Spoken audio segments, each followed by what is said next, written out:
একা একাই করছেন নিজের প্রচারণা। অর্থ নেই, জনবল নেই, তবু এমপি হওয়ার স্বপ্ন দেখেন তিনি।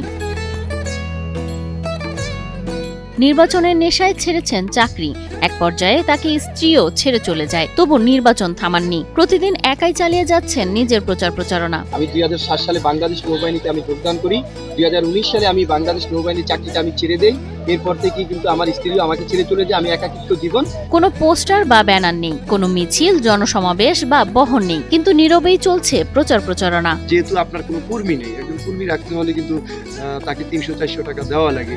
এই জন্য যখন একজন ভোটারকে বলে দেয় যে আমার কোনো কর্মী নেই, তারা 1-10 জনকে তারা এটা বলে দেয় এবং আমার প্রচারণা কিন্তু এইভাবে চলে। মাত্র 10,000 টাকার তৈরি লিফলেট নিয়ে হেঁটে হেঁটে প্রান্তিক ও দরিদ্র মানুষের কাছে পৌঁছাচ্ছেন তিনি। বিভিন্ন গ্রামগঞ্জে আমি এভাবে হেঁটে চষে বেড়াই, সকলের কাছে আমি যাই। ভোলা সদর উপজেলার ভেদুরিয়া ইউনিয়নের পশ্চিম চরকালি গ্রামের পল্লী চিকিৎসক শাহ আলমের ছেলে মিজানুর রহমান। 1988 সালে জন্ম তার। 2005 সালে এসএসসি পাশ করে।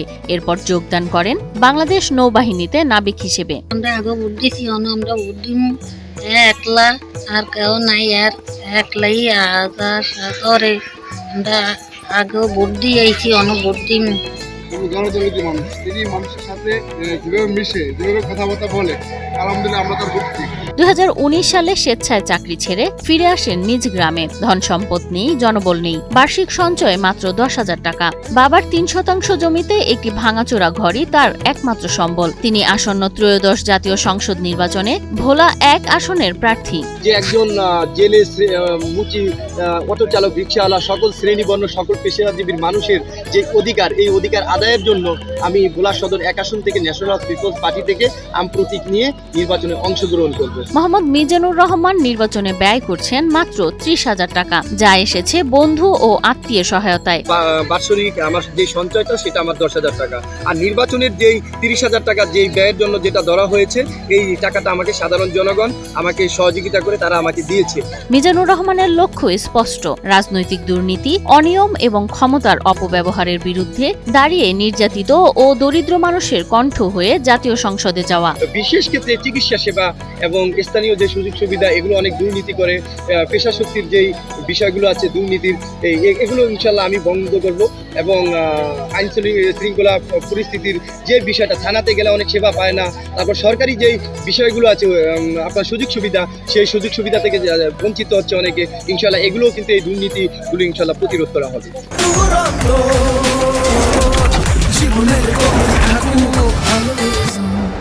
2019 সালে উপজেলা পরিষদ নির্বাচনে ভাইস চেয়ারম্যান পদে প্রতিদ্বন্দ্বিতা করে প্রাপ্ত 26,318 ভোটই তার অনুপ্রেরণা। এর আগে আমি উপজেলা নির্বাচন করেছিলাম, স্থানীয় নির্বাচন, ভোট প্রতীক নিয়ে 26,318 পেয়ে আমি দ্বিতীয় অবস্থান অর্জন করি। এই ভোট পাওয়ার পরে আমি যখন দ্বিতীয় অবস্থানে অর্জন করেছি, আমার মনোবল আরো বাড়িয়ে দিল। দ্বাদশ জাতীয় সংসদ নির্বাচনে স্বতন্ত্র প্রার্থী হিসেবে মনোনয়ন বাতিল হওয়া ও তার নেতিবাচক অভিজ্ঞতা তাকে আরো দৃঢ় করেছে। এবার তিনি এনপিপির প্রার্থী আম প্রতীকে প্রতিদ্বন্দ্বিতা করছেন। আর আমার থাকার ভিতর রয়েছে শুধু একটা ভাঙা টিনের ঘর। এই টিনের কোনো রকম সকম আমি এটার ভিতর, আমি ঝড় বৃষ্টি আসলে আমি থাকতে পারি না, বৃষ্টি পড়ে। মানুষের বাড়িতে কখন আমি খাই, জনগণ আমাকে দিনবেলা তারা পাড়া প্রতিবেশী তারা আমাকে সহযোগিতা করছে খাওয়ার ব্যাপারে। আর রাস্তায় আমি একটা মোটরসাইকেল তো ভালো কথা, একটা সাইকেল পর্যন্ত আমার নাই। আমি অটো দিয়ে যখন যাই, একজন অটোওয়ালা তখন আমাকে ভাড়া তারা নেয় না। মোটরসাইকেল দিয়ে কেউ গেলে আমাকে সেই মোটরসাইকেলে তারা নিয়ে যায়। মিজানুর রহমানের গল্প প্রমাণ করে অর্থ সম্পদ নয়, দৃঢ় সংকল্প আর মানুষের জন্য দায়বদ্ধতা, এটি হয় সৎ রাজনীতির সত্যিকারের শক্তি।